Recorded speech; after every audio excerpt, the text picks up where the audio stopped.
photographs and epitaphs are remaining. I'm yours.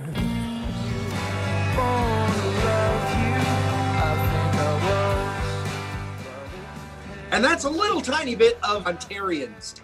Really proud to have them as our very first in season 2 of Spotlight as our featured artists. We had a great time with Craig last season. Feels like yesterday. It does feel like yesterday, Craig. Welcome back, and welcome to Frank Deresti. Frank, a pleasure to talk to you. It's been a very long time since I've seen you. You're, of course, in Sault Ste. Marie, out in the Sioux. That's right. But you're no stranger to this area. Of course, folks will remember the Lake Effect performing here many, many times. Yeah, but only in your eyes, only in your eyes, it's palpable.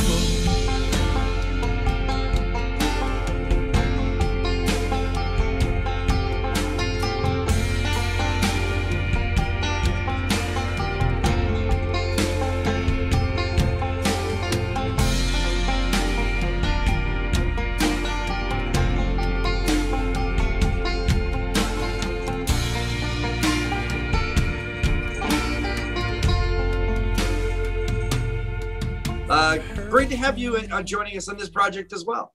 I'm working on goal is to become an honorary citizen of the Collingwood area. So, well, Frank, you're well on your way. You're very well on your way. Now, some will say in this community that unless your grandmother was born here, you're not really a local. But you're well on your way. You know what? I know you're a collaborative team, but credit where credit's due. Who came up with Ontarians as the name for the band? Well, that would be Mr. Franklin Deresti.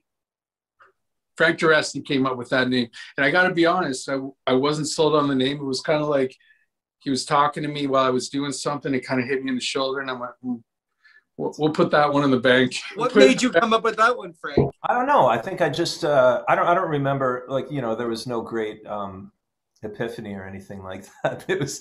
I think I was just batting around names, as you do when you realize that you're going to have one at some point. And I like the ring of it. It's something that it's something that we all have in common. And it's not too. I think it sounds all right. I hadn't considered things like search engine optimization when the name came up.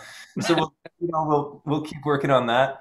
But yeah, but tried to find your album, I accidentally signed up for a fishing license. Right. That's exactly it, John. That's why our merch is all going to be, I think, because we're just working on the concept, but very, Ontario fishing, camping, like that sort of vibe, because I think we have that kind of in spades.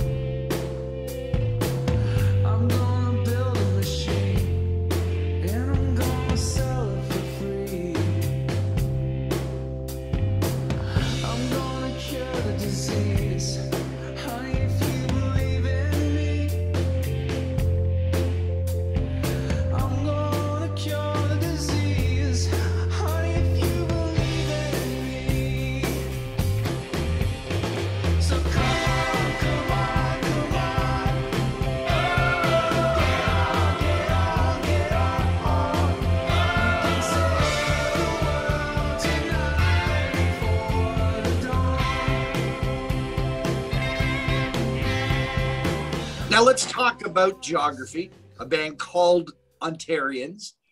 You have, all from Ontario, but you've got Jay down there in Texas. Your drummer's, I think he's in the Sioux as well.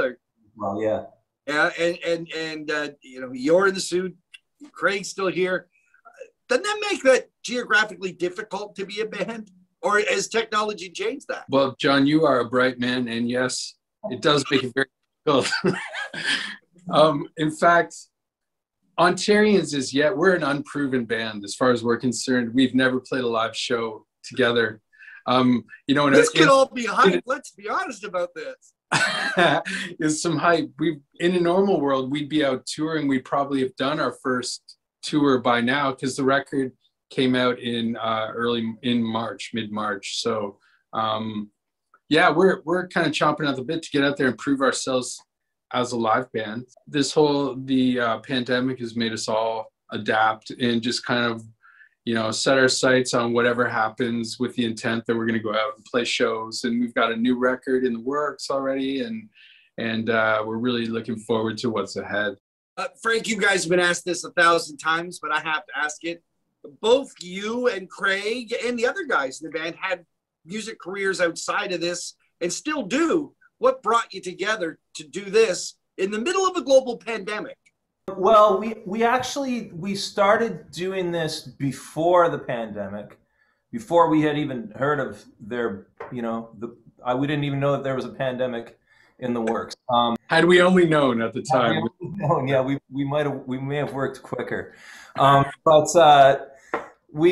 Craig and I met on the road playing in different acts, probably a decade or so ago, in a couple of different times, and sort of became friends and fans of each other's work. And there was always this sort of ongoing casual conversation, like one day we'll do something together. And then we got together and started writing songs together back in 2018, and that was sort of the genesis of this project.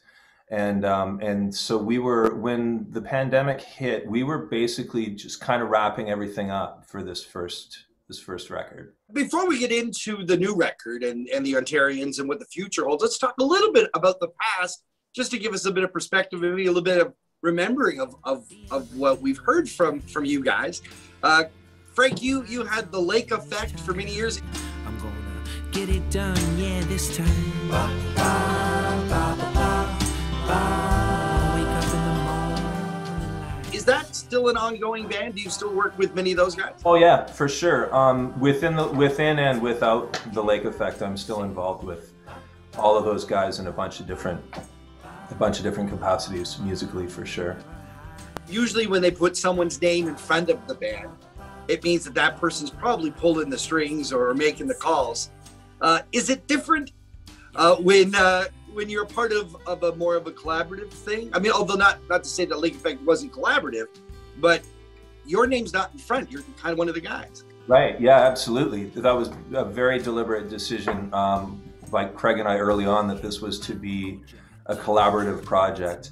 And like you said, yeah, you know, all bands are collaborative projects, but the Lake Effect was something that I had an idea of and then got the players to do, and I was the sole songwriter for that project. And it was a completely different thing, whereas Craig and I just started from zero with this project and built it into something that we both wanted to do. And so it was right from the start, the whole idea was this is a collaboration.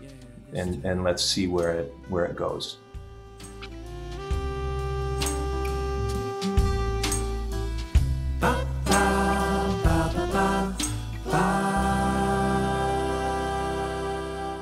You know, listening to some of your albums like Heavy Early, you know, you have a bit more of an edge, a bit more of a to me, a rock feel than Ontarians.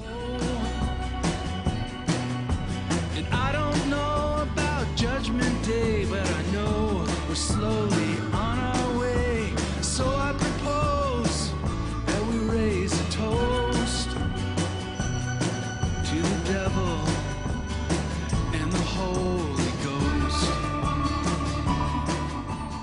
What really sparked you to want to work with Frank and be part of this project? Well, that's a great question. As part of my journey, I've become a rapper as well. So I mean, I do not look surprised. I'm semi-serious. I mean, I did like a rap sort of record, and it's just all, it was part of the journey. Working with Frank has kind of been like Frank said, you know, we met at least a decade ago and had an instant chemistry. So Ontarians was like, well, I think I have an idea of how this could sound. And I think if I just kind of, you know, let myself fall into the process of working with Frank, it's just going to happen on its own. And that's exactly what happened. It was a really easy chemistry that we have. And that made it really cool to write a record with him. Craig, your history, we all know it. We've been following you here in our community for so many years.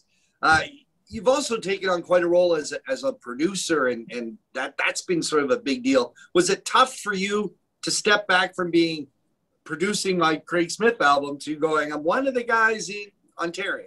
You know, that's actually a really kind of complex question, because I still was, in a way. I mean, I didn't produce this. Frank and I did this was all done as a collaboration in pretty much every way. But we did it at my studio here, and in doing so, someone has to man the controls, and that takes a certain amount of, focus. And so it was more, kind of engineering that whole thing. And then the production really came in the mixing later in a lot of ways.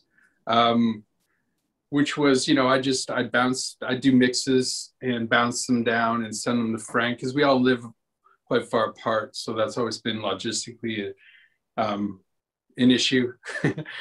So yeah, that's how that went down. I got to ask you, you get 2 lead singers, 2 songwriters. How, and I could imagine with it, not in a pandemic, I would imagine you guys sit together to write the songs. But in the middle of a pandemic and you're trying to finish an album, did you have all the stuff written and recorded already? Or were you now trying to write virtually? No, we didn't write virtually for that album. That was all done prior. But we are writing virtually now. Yeah. And so, yeah, so that is happening. We're sending stuff back and forth, or we're getting together on FaceTime or Zoom and kind of, batting ideas around. And so we've adapted in that way to to the new situation or the current situation, but we plan to get together this summer and do a bunch of work as well, sort of moving forward.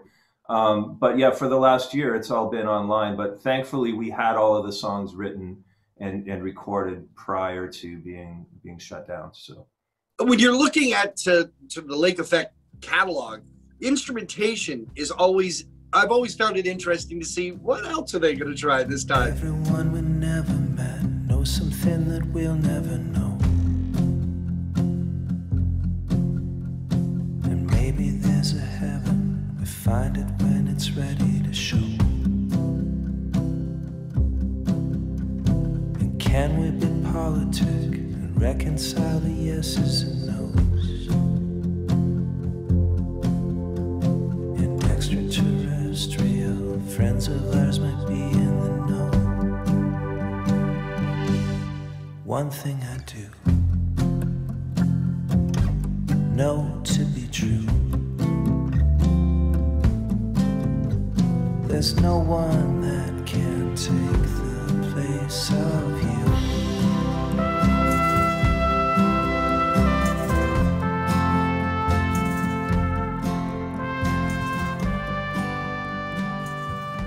You don't seem to have a convention in terms of what a band should be in terms of the arrangement or the instrumentation, do you? Not really. I mean, it's well, in that group, the whole idea was put together a group of musicians that I just really respected and wanted to work with, and had worked with actually all of those guys in different projects prior to the Lake Effect. And then with that particular group of people, we just had so many options sound-wise. It was really kind of, let's go. Let's just see what we can make out of all of these songs.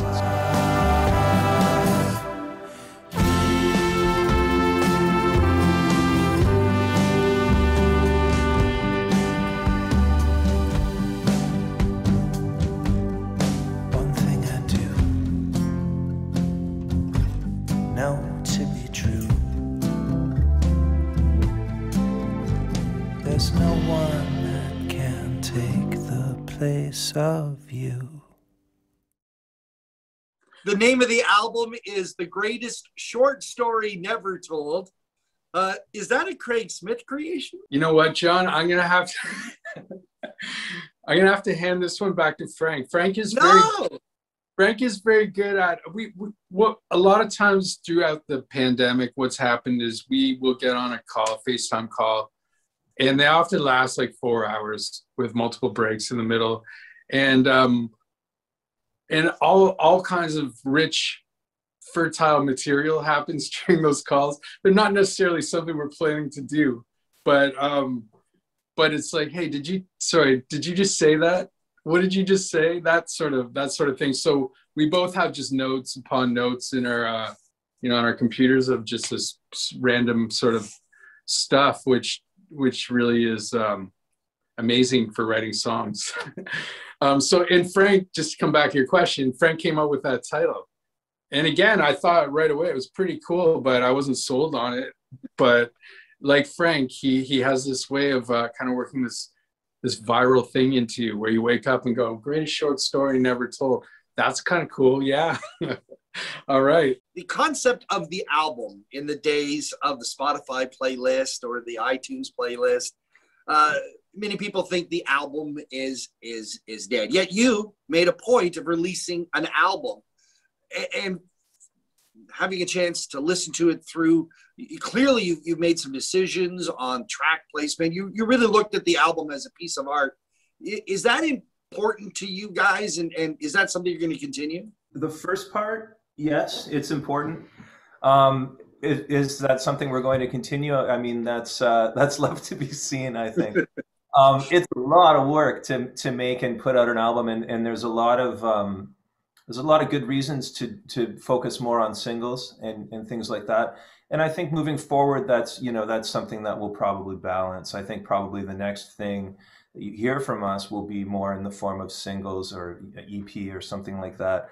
But we're not ruling out the album. I think when we started Ontarians, it was just let's make something together, and there wasn't really we didn't know that we were really going to become a band, to be honest. It was like, let's work together and see what happens. And we got together for a week in February 2018.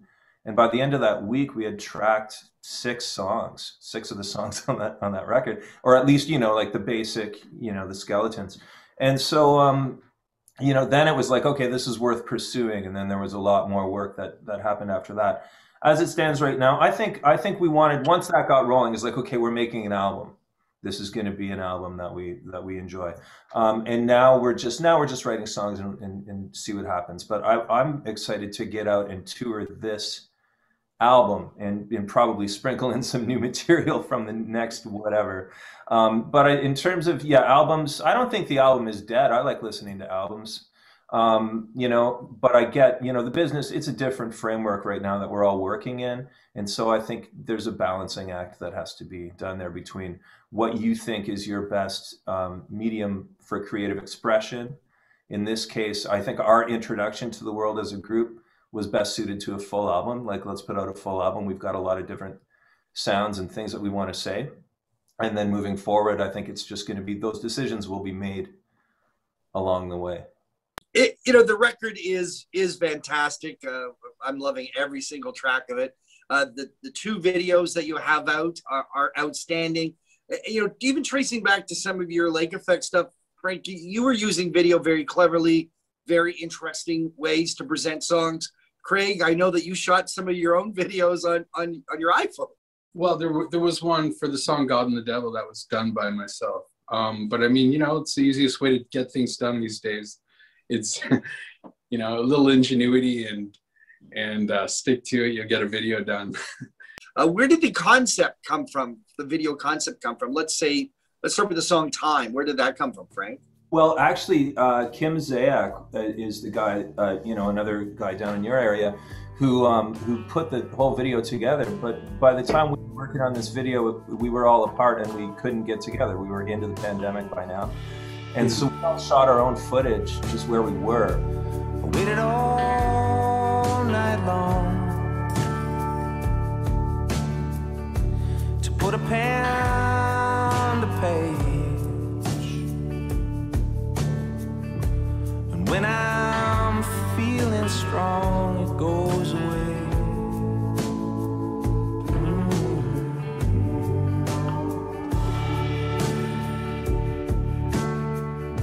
It started off like we didn't know how it was going to turn out, and luckily we had Kim to kind of turn it into something that looks really good. So we all shot ourselves. I guess Kim shot Craig because they're in basically the same place. But Chris, the drummer, just shot his own stuff on his phone, and Jay Styles was down in Texas shot his own video, and then I did my own parts, and then it's sort of a bunch of time-lapse stuff just driving around the area up here. And we sent this sort of boatload of footage down to Kim, and he fashioned it into a video that makes sense.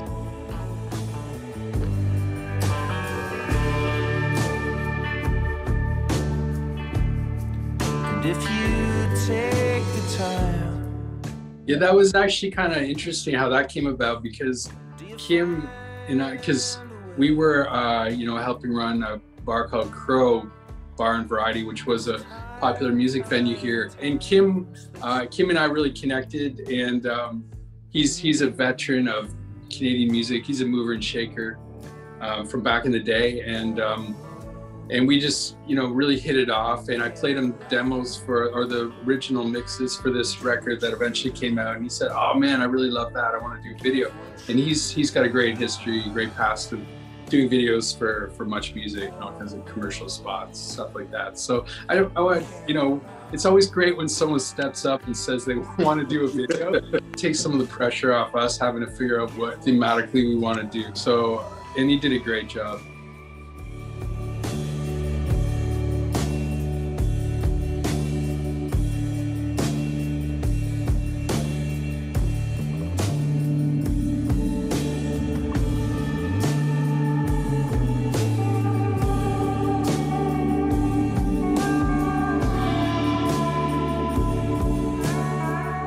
Video-wise, for No Regrets is seemingly very simple, but it's really well shot. Where did that footage come from? And it fits so perfect into the song, and yet it doesn't really speak to the song, or does it? That was Jay Styles, actually, the keyboard player in Ontarians. And we were basically like, we need another video. Do you have any ideas?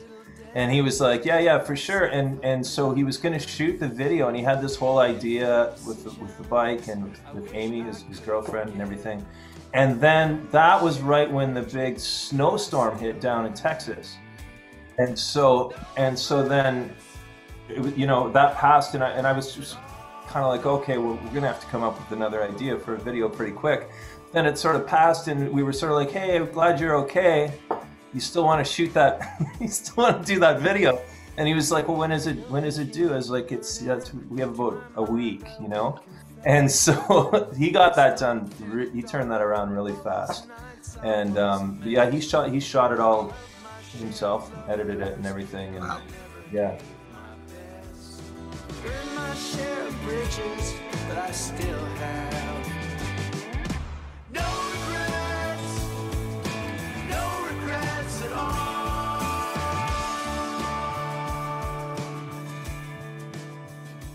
I wish you guys the best on this album and the new music still to come. I cannot wait to see you guys perform live. I've seen you each perform live separately, but to hear this material done with you guys side by side, it's going to be amazing. Looking forward to it. And thank you for taking time to be here on Spotlight. Appreciate it. Thanks for your time and for reaching out. It's great to talk with you. Thanks for the support. Thank you very much. Thanks always for your support, guys. Means a lot, and for having us on the first show of the season, very much appreciated. We'll talk to you maybe next year after we've had some shows under our belt. That would be great. There you go. Whatever happens, happens.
Thanks for watching this Spotlight segment. If you enjoyed it and would like to see more, check out the full episode, or like us on Facebook, and you'll be notified the next time John and I go live with new artists, industry insiders, music connoisseurs, and more. And don't forget, full interview segments drop each week following our monthly live stream, so there's always more to check out.